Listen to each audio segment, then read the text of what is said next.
Chers enfants du Brésil, mères et pères de cette terre immense et bénie, aujourd'hui je ne m'adresse pas à vous en tant que personnalité éloignée, ni en tant que spectateur depuis les hauteurs. Aujourd'hui, je m'adresse à vous en tant que père qui comprend vos difficultés, en tant que berger qui accompagne son troupeau à travers des vallées sombres et des montagnes escarpées. Aujourd'hui, je m'adresse à vous avec un cœur ouvert, car je sais que dans le cœur de chaque famille se livre une bataille invisible, silencieuse, mais profondément sacrée. Vous n'élevez pas seulement des enfants, vous construisez une nation, pas depuis les palais, ni depuis les institutions. Vous construisez depuis le sol solide de votre foyer avec de petites décisions, des gestes qui semblent simples, mais qui ont le pouvoir de transformer des générations. Car oui, éduquer, c'est évangéliser.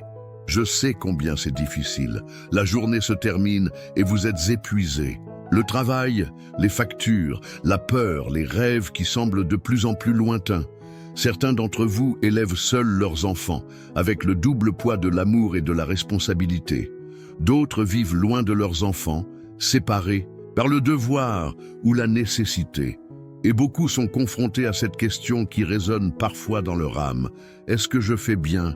Je vous vois. Je vois les mères qui se lèvent avant le soleil, qui préparent le petit déjeuner avec toute leur âme, qui travaillent à l'intérieur et à l'extérieur de la maison, et qui trouvent encore le temps d'aider à faire les devoirs. Je vois les pères qui cumulent les emplois, qui supportent des heures de transport, qui jonglent pour être présents. Je vois vos efforts et je ressens votre douleur. Je vois aussi les blessures que tant de familles portent en silence. Le deuil de ceux qui sont partis trop tôt, l'absence due à la migration, la douleur de voir un enfant sombrer dans la drogue, le désespoir muet de ne plus pouvoir donner, même en donnant tout. Vous n'êtes pas seul, vous n'êtes pas invisible. Et au milieu de ce monde où les réseaux sociaux et les écrans semblent avoir plus voix au chapitre que les parents eux-mêmes, où le consumérisme crie plus fort que la vérité, vous êtes toujours là, ferme.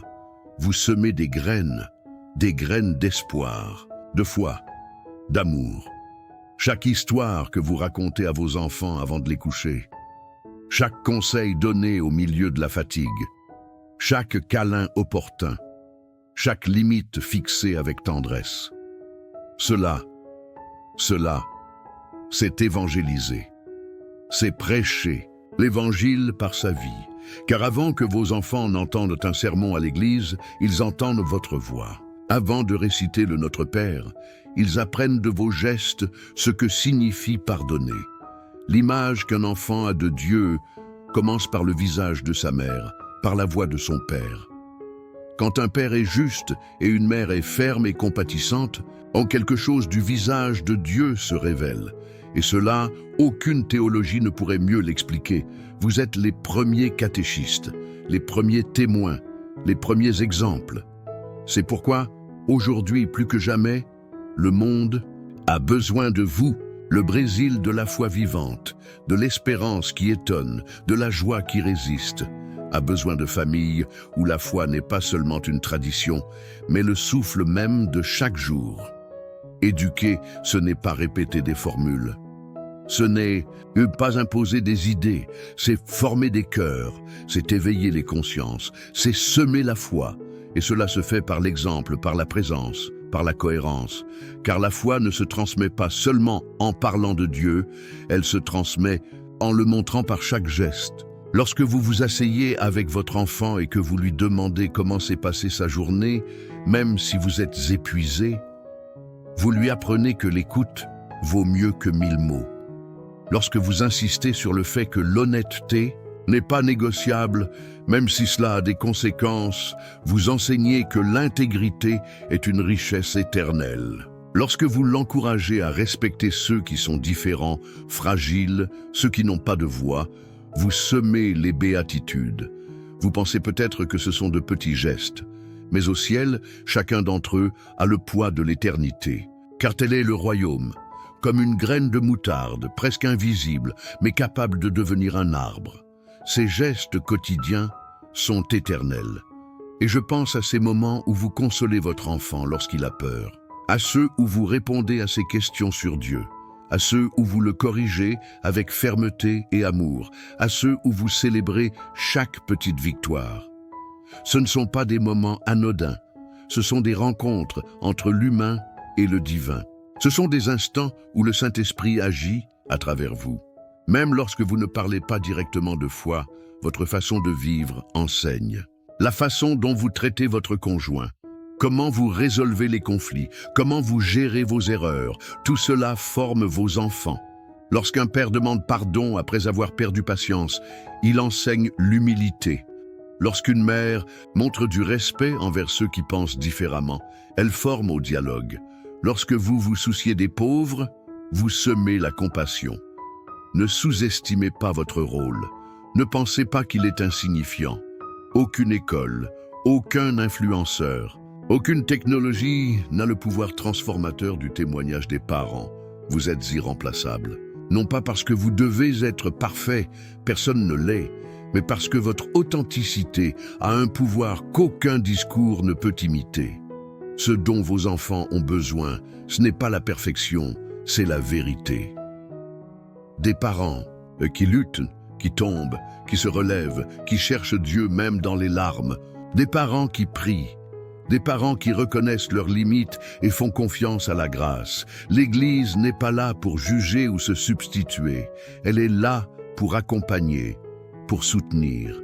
Les paroisses, les mouvements, les écoles catholiques sont là pour renforcer la mission qui commence à la maison. Car le foyer est la première église. C'est l'autel où la vie quotidienne devient liturgie vivante. Priez avec vos enfants, non pas comme un rituel vide, mais comme un moment d'union sacrée. Une simple prière, un psaume, une lecture de l'Évangile, semée avec amour, fleuriront au moment voulu par Dieu. Car la parole ne revient pas vide, elle transforme de l'intérieur. Vivez avec cohérence, parce que les enfants et les jeunes détectent le mensonge avec une précision étonnante. Si nous voulons qu'ils apprécient la vérité, nous devons être vrais. Si nous voulons qu'ils respectent, nous devons respecter. Si nous voulons qu'ils aiment, nous devons aimer en premier. Il n'y a pas de leçon plus puissante qu'un père ou une mère qui demande pardon, qui se montre humain, fragile, mais aussi ouvert à la grâce, prêt à changer. C'est cela, évangéliser, montrer que la miséricorde n'est pas seulement un beau mot, mais une expérience vivante. Enseigner que la valeur d'une personne ne réside pas dans sa perfection, mais dans sa capacité à se relever et à continuer d'aimer. Et vous enseignez cela chaque jour, par votre exemple silencieux. Je sais que vous êtes confrontés à des défis que vos propres parents n'ont peut-être pas connus. L'ère numérique, les changements culturels, les nouvelles formes de famille. Les pressions économiques qui étouffent, tout cela crée un environnement nouveau, incertain, qui exige sagesse, foi ferme et discernement constant. Comment élever des enfants dans un monde où la technologie semble omniprésente? Il ne s'agit pas de la rejeter, mais d'enseigner une utilisation consciente, humaine, éthique. Vous êtes les premiers éducateurs numériques. Les premiers à dire « Ici, il y a une limite. Ici, on écoute avec son cœur, pas avec ses doigts sur un écran. » Et comment parler de Dieu dans un monde qui le ridiculise ou l'ignore parfois? Pas avec des discours abstraits, mais avec une foi vivante, joyeuse, qui n'a pas besoin de crier pour être entendue, car elle brille par son amour concret. Les jeunes ne veulent pas seulement entendre parler du Christ, ils veulent le voir en nous, dans la façon dont nous traitons notre prochain, dans la façon dont nous vivons l'espérance. Éduquer à la fraternité dans un Brésil si pluriel est un autre défi. Comment enseigner le respect de la diversité, de la vulnérabilité, de la différence? Encore une fois, l'exemple. Lorsque vos enfants vous voient traiter chaque personne avec dignité, quelle qu'elle soit, ils apprennent que la fraternité n'est pas un discours, c'est une façon de vivre. C'est pourquoi, souvenez-vous, votre maison est une église domestique. Ce n'est pas seulement un concept poétique, mais une vérité profonde. Là où l'on partage le pain, on cultive la gratitude. Là où l'on fait la vaisselle ensemble, on apprend le service. Là où l'on fête un anniversaire, on pratique la joie. Là où l'on affronte ensemble les souffrances, on découvre la confiance en Dieu. Et dans cette maison, chaque geste peut être un sacrement d'amour. Une caresse, un mot, une correction, un pardon, tout cela évangélise, car éduquer, c'est aimer. Et tout amour véritable révèle le Christ. Et quand vous aimez en éduquant, même dans les gestes les plus quotidiens, enseigner les premières lettres, corriger une erreur, consoler une tristesse, célébrer une réussite, vous rendez le Christ présent. Vous participez à la mission la plus sacrée qui soit. Montrez par votre vie que Dieu est amour, que la Sainte Famille de Nazareth soit un modèle et une force pour chaque foyer brésilien. Marie, Joseph et Jésus ont vécu dans la simplicité, ont affronté des difficultés, ont connu la migration, le travail dur, l'incompréhension. Et pourtant, c'est là que Jésus a grandi, en sagesse, en stature, en grâce, que Marie, mère éducatrice, accompagne chaque mère brésilienne. Elle qui a accompagné son fils depuis ses premiers pas jusqu'au calvaire. Elle connaît chaque recoin de l'âme maternelle. Qu'elle t'enseigne cette délicate sagesse qui consiste à guider sans imposer, à aimer sans aveugler, à être présente sans étouffer.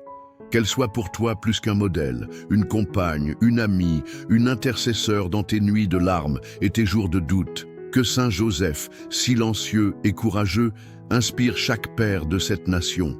Lui qui a accepté une mission qu'il ne comprenait pas, mais qu'il a embrassée avec foi. Lui qui a protégé, pourvu et formé Jésus, non par de grands discours, mais par son exemple quotidien. Que chaque père trouve en lui le miroir d'une paternité ferme, tendre, présente, juste. Et que Jésus, Maître éternel, soit au centre de chaque foyer, lui qui n'a pas seulement parlé avec sagesse, mais qui a vécu avec cohérence, que ses gestes, son accueil des petits, son respect des pauvres, sa défense des faibles, soient une lumière pour nos décisions familiales. Chers parents du Brésil, je voudrais terminer cette lettre du plus profond de mon cœur. Merci. Merci pour chaque effort invisible, pour chaque larme que personne ne voit, pour chaque nuit blanche, pour chaque prière murmurée. Votre mission, ma silencieuse, est un trésor immense pour l'Église et pour le monde. Vous n'êtes pas seul, vous n'êtes pas abandonné. L'Église est avec vous. Les paroisses, les écoles catholiques, les mouvements sont des bras ouverts pour vous soutenir. N'hésitez pas à demander cette aide. Marchez avec les autres. Car éduquer en communauté renforce l'espérance. Et n'oubliez jamais, ce ne sont pas les théories ni les ressources qui transforment, c'est l'amour. Cet amour qui s'inspire de Dieu, qui n'exige pas la perfection, mais le don de soi. Un amour patient, fidèle, sacrificiel.